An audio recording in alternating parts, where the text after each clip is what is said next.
नमस्कार मैत्रिणींनो, मी खुशी तुम्हा सर्वांचं स्वागत करते खुशी फॅशन पॉइंट मध्ये।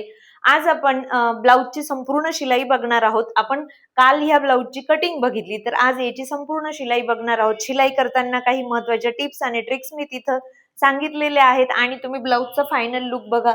अंगाला चिपकून असा छान ब्लाउज बसलेला आहे, बाहीची फिटिंगही मस्त आहे आणि पाठीमागच्या बाजूने सुद्धा छान असा आलेला आहे। चला तर मग जास्त वेळ न घेता आजच्या व्हिडिओला सुरुवात करूया। आज आपण या ब्लाउजची संपूर्ण शिलाई बघणार आहोत। तर बघा, खालच्या बाजूला ब्लाउज पीस आणि वरच्या बाजूला अस्तर असं मी समोरासमोर दोनही पार्ट ठेवून घेतले आणि काठाकाठाने आपल्याला शिलाई द्यायची आहे। ही शिलाई देत असताना कुठेही चुन्या किंवा गुड्या वगैरे यायला नको, अगदी नेहमीच्या पद्धतीप्रमाणे आपल्याला करायचं आहे। आणि जो एक्स्ट्राचं कापड आहे ना, ते आपण कट करून घेऊया। म्हणजे ब्लाउज पीस जो आहे तो आपला एक्स्ट्रा असतो आणि जे अस्तर असतं ते आपलं मापाचं असतं। सेम त्याच पद्धतीने हे दोनही पार्ट तयार करून घेतले। तसंच पाठीमागचा भाग सुद्धा जो आहे ना, त्याला सुद्धा अस्तर आणि ब्लाउज पीस जोडून घेतला। हा मागचा टक्स वगैरे घेऊन कंप्लीट करून घेतलं। बाही सुद्धा मी कंप्लीट करून घेतली। आता पुढचा टक्स आहे ना, तर तो कसे शिवायचे ते आपण बघूया। जो मेन टक्स आहे तो सर्वात आधी शिवला, त्यानंतर आय हुकच्या पट्टीच्या साइडचा जो आहे तो 2 नंबरचा टक्स आणि 3 नंबर म्हणजे हा फिटिंगच्या बाजूचा आणि आता फक्त आपला आर्महोलच्या बाजूचा टक्स शिलाई करायचा राहिलेला आहे। तो मी आता इथं शिलाई करून घेतला। याला सर्वांना तुम्हाला डबल शिलाई द्यायची आहे। बघा किती छान सुंदर असा उभार शेप आलेला आहे आणि ह्या बाजूला कापड वरती आला ना, जो कोपरा तो कट केला आणि आर्महोलची गोलाई सुद्धा मस्त दिसत आहे। सेम त्याच पद्धतीने दोनही पार्ट मी तयार करून घेतले। छान व्यवस्थित प्रोफेशनल पद्धतीने फिनिशिंग आली पाहिजे म्हणून कंपल्सरी इस्त्री करायची आणि इस्त्रीसाठी अशी ही गोल गादी घ्यायची आणि त्याच्यावर इस्त्री करायची। हे बघा, अशा पद्धतीने इस्त्री केल्यावर सुद्धा त्याचा लुक लगेच बदलतो आणि कप्स लावलेले नाही तरी सुद्धा कसा शेप आलेला आहे बघा, म्हणजेच हा ब्लाउज फिटिंगलाही छानच बसणार आहे, है ना? हे लगेच शिवतानाच आपल्याला कळतं। मी नेहमी म्हणते बघा, नजरेने ब्लाउज शिवायचा, आपल्या नजरेला सुद्धा छान दिसलं पाहिजे। 2 इंचाची पट्टी घेतली, पुढच्या बाजूने ती थोडीशी फोल्ड केली आणि इथं आपण आता हुकची पट्टी जोडत आहोत।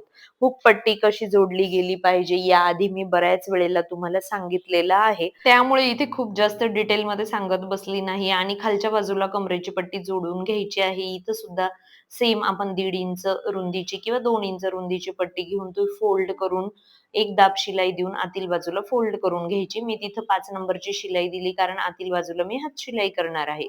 आयची पट्टी करण्यासाठी मात्र आपण अस्तर आणि ब्लाउज पीस असे दोनही कापड वापरत असतो।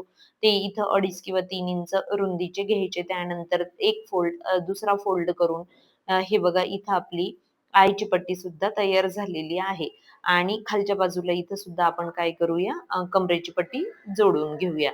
पाठीमागच्या बाजूला सुद्धा टक्स घ्यायचं बाकी होतं, तेही टक्स घेऊन घेतले दोनही बाजूंचे आणि खालच्या बाजूला कमरेची पट्टी जोडून घेऊ, म्हणजे खालची संपूर्ण आपली फिनिशिंग होऊन जाते। पाठीमागच्या बाजूला सुद्धा मी इथं कमरेच्या पट्टीला हात शिलाईच करणार आहे। म्हणजे शॉर्टकट उलटी पलटी करत नाही मी, शक्यतो कमरेची पट्टी आवर्जून लावत असते। त्यानंतर पाठीमागच्या भागावर पुढील भाग अशा पद्धतीने ठेवून शोल्डर जोडून घ्यायचा। दोनही बाजूंचा जोडून झाला। गळ्याची पट्टी तिरकस कट करून घेतल्या। इथं गळ्याला मी हात शिलाईची पट्टी करणार आहे आणि त्या तिरकसच जोडायच्या आणि त्यानंतर एक दाब एवढी शिलाई देऊन काठाकाठाने आपल्याला शिलाई करून घ्यायची आहे। जिथे गोलाकार शेप आहे ना, तर तिथं कट्स लावणं गरजेचंच आहे, ते कंपल्सरी लावायचे। वरील कापड आतील बाजूला फोल्ड करून घ्यायचं आणि एक दाब शिलाई म्हणजे दाब शिलाई इथं देऊन द्यायची वरच्या बाजूने। जर समजा कापड जास्त असेल तर ते कट करून घ्यायचं आणि आतील बाजूने ही एक कच्ची शिलाई दिली। ही हात शिलाई झाल्यानंतर मी उसवून घेणार। त्यानंतर पुढील भागाला बरोबर बाही घेतली, म्हणजे बाहीचा पुढील भाग आणि आपल्या ब्लाउजचा पुढील भाग अशा पद्धतीने व्यवस्थित चेक करून तो लगेचच शिलाई करून घेतला आणि सेम त्याच पद्धतीने दुसऱ्या बाजूचं सुद्धा करून घेतला आणि फिटिंगची मार्किंग करून घेतली।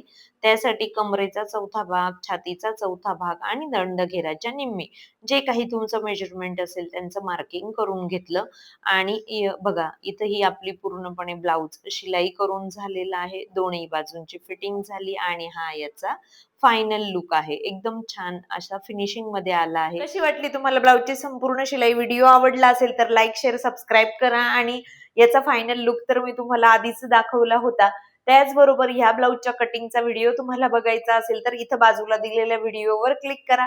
चला तर मग पुन्हा भेटू नवीन व्हिडिओ सोबत. तोपर्यंत धन्यवाद.